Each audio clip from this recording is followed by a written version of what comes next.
How much do you bench, bro? Is the most common question to compare strength levels at the gym. However, we think a better question is, how well can you handle your own body weight? Being strong in relation to your own size has many benefits, like being more explosive, performing impressive calisthenic moves, and controlling your own body weight with ease in general. By attempting the following 6 tests, you can check on which level you are right now and if you have any specific weak points. Also make sure to check our calisthenics workout programs on calimove.com to improve your relative strength and master your own body weight. The first exercise is the passive hang. Hanging from a bar mostly tests your grip, which is determined by the strength of your hands and forearms. Having a strong grip is not only important for many calisthenics exercises, but also for other sports such as climbing, lifting weights, and even some everyday activities. So the weaker your grip, the more you are limited in all of these aspects. Just think about it. How should you train your back in pull-ups or your abs in knee raises effectively if your grip is always the limiting factor? To test your relative grip strength, just hang from a bar with relaxed shoulders and completely straight arms as long as possible. Important tip: hanging with thumbs over the bar transfer better into real-life situations such as any form of climbing or getting over fences or walls. With the thumbs under the bar, you have more hand surface area on the bar, and this leads to a better grip. It's also the safer grip, especially for exercises like explosive bar muscle-ups. The requirements are 30 seconds for absolute beginners, 60 seconds for intermediates, and over 90 seconds for slightly advanced athletes.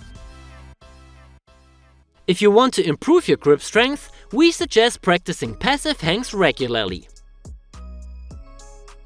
Of course, it's also possible to use other exercises and tools to improve that ability.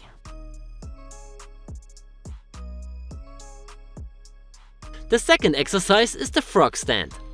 This movement tests your static support strength for muscles like the shoulders, chest, triceps, and the serratus anterior. The frog stand has a good carryover effect for exercises like the bent arm handstand, the elbow lever, and even some planche or press to handstand progressions. To do it right, make sure to support yourself by keeping contact between your thighs and elbows while still actively pushing yourself up with your upper body strength. The requirements for the frog stand are 20 seconds with feet support for beginners, 20 seconds without feet support for intermediates, and over 40 seconds without feet support for slightly advanced athletes. Don't worry if you have to rebalance yourself a bit when trying this exercise. This is totally normal because balance is a crucial part of this movement. The third exercise is the side plank. While the regular plank is a good test for your abdominal strength and front support strength, the side plank tests the often neglected obliques and leg abductors. To do it right, make sure to raise your body as high as possible and aim for maximum lateral flexion in your spine. You don't pass the test if you hang in your structures like that.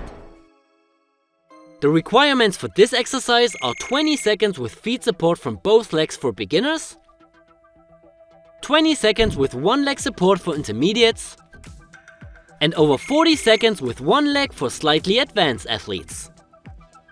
The fourth exercise is the squat hold. Here we are testing your leg and glute strength. To make this test accessible to as many people as possible, we don't do it in a deep squat position. Don't get us wrong, a deep squat is a really good exercise, but it would make the test harder in terms of mobility and not strength. For this test, you should hold the squat position with your hips at knee height while keeping your torso as upright as possible. If you can't get that deep without sacrificing proper form, just work with your current range of motion.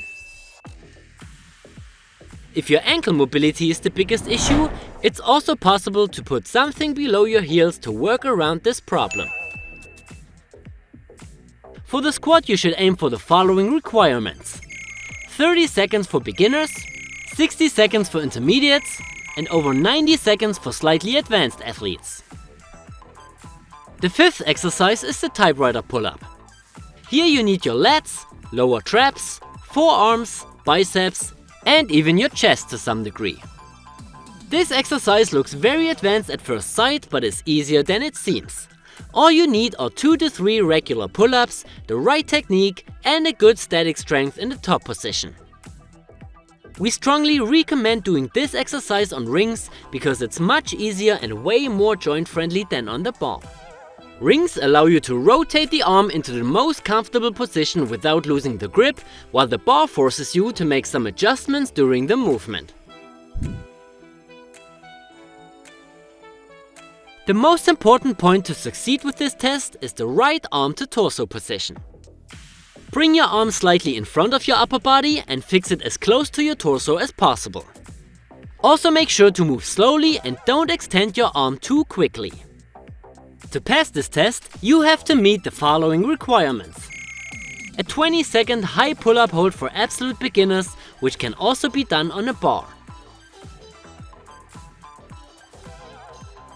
A half typewriter for beginners to intermediates.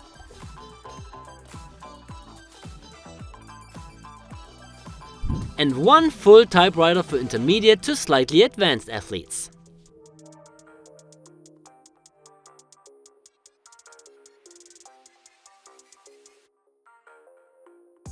The sixth and last exercise is the wall-supported handstand hold.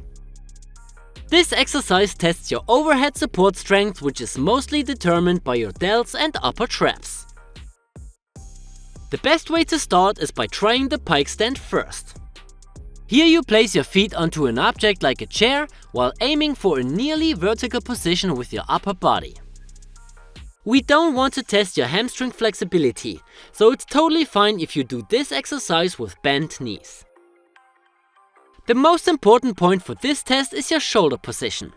Always make sure to elevate your shoulder blades as much as possible and at the same time try to open your shoulder angle as much as you can.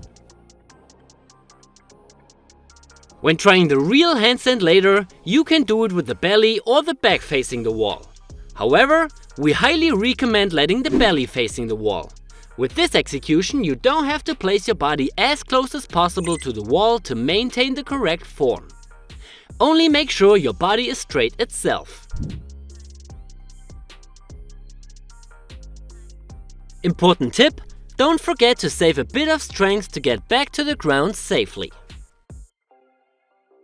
The requirements for this test are a 20-second pike stand for beginners, a 20-second handstand hold for intermediates, and a 40-second handstand hold for advanced athletes. Alright guys, these were the 6 calisthenics strength tests. Just give them a try and leave your results in the comments. Did you pass them all, or do you have any weak points in a specific category? Also make sure to check our calisthenics workout programs on calimove.com to improve your strength in all of these tests evenly. No matter if you are a beginner or already pretty advanced, we got you covered. If you liked the video, make sure to leave a thumbs up, subscribe and activate the notifications. My name is Alex and I see you in the next video.